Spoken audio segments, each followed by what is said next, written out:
big issue, and I think the big criticism of the budget as passed by the Senate yesterday is the increase, obviously, in expenditure for the National Assembly itself. Yes. And then, of course, there's the issue of recurring expenditure still being quite high. What are your overall impressions of what we have I think today? it is unfortunate that the surge in recurrent expenditure at a time when we should be actually emphasizing capital expenditure. Yes, we know that oil prices have increased, but that doesn't mean it's harvest time. What they've done actually is like a harvesting of the revenues even before they begin to come in. But is it that easy? Some might argue it's easier said than done to reduce this recurrent expenditure. Where exactly is the money going, and why do you think it's so easy to cut down? There are two big components of the recurrent expenditure. One is salaries and special allowances. The other part is debt service. If the revenue is increasing and your deficit has actually reduced, therefore your debt service should actually go down. So I don't think debt service is a major issue. The real issue is the payments and the supplementary allowances to government officials. The size of government is just too massive. The Presidential Advisory Committee has advised the President to prune the ministries. They have 27 ministries, and I mean it's quite a. It is huge. Okay, let's talk about the pillars of the budget as discussed by the Minister of Finance. You mentioned economic growth. You mentioned optimizing capital spending, rationalizing recurrent expenditure, and then reforms in public expenditure, and then of course greater prudence with regards to the management of the national financial resources. To what extent do you think this budget addresses these issues? I'm not sure that they do. Yeah, I mean, there's no evidence. The budget is long on rhetoric but short on deliverables.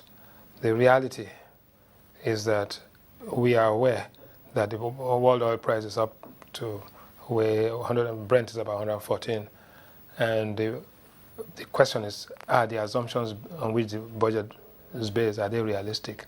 Number one is that the $75 per barrel price is realistic. It gives you about a 45% headroom between the budget benchmark price and the spot price. The exchange rate of 150 is not realistic. The pressure on the exchange rate is going to continue, and it's not going to stop. So I think that we need to be flexible. Obviously, we've come from 147 to 151, but we have to have some flexibility in moving forward. Let's take a look at the deficit. 8% of GDP is what is being proposed. What impact do you think this will have on the financial markets? Because obviously they have to raise the money. Yes. Bond issuances are likely to increase and so forth. What do you think? I think there's a capacity to absorb it, but I think it's actually 3.69% of the GDP. Oh, I see. Okay. So I mean, it was 5% of GDP before. Now they brought it down to 3.69 because the revenues have increased. So there's a capacity, but definitely it is going to have an effect.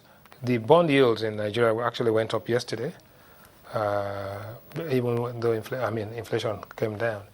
The MPC is meeting next week, and the sense is that we are going to see some tightening and contraction because this fiscal expenditure pattern is going to overheat the economy, whether we like it or not. And I think that they have to take steps to actually rein that in. So you're obviously concerned about that. But what about other issues like job creation? I noted from the Minister of Finance speech, you mentioned 50 billion being allocated to create jobs in urban and rural areas and through a public works program. What are expectations from such initiatives? To be honest with you, 50 billion naira is something like about $300 million, right? For an economy which is $280 billion, $300 million is less than 2 or 3% of the total GDP. It's not going to have a significant. It's a move in the right direction, but it's not going to have a significant impact, right, on the investment multiplier. Jobs have to be created. This economy has to be driven. The public expenditure space has to be not just increase the quantity, but the quality of expenditure.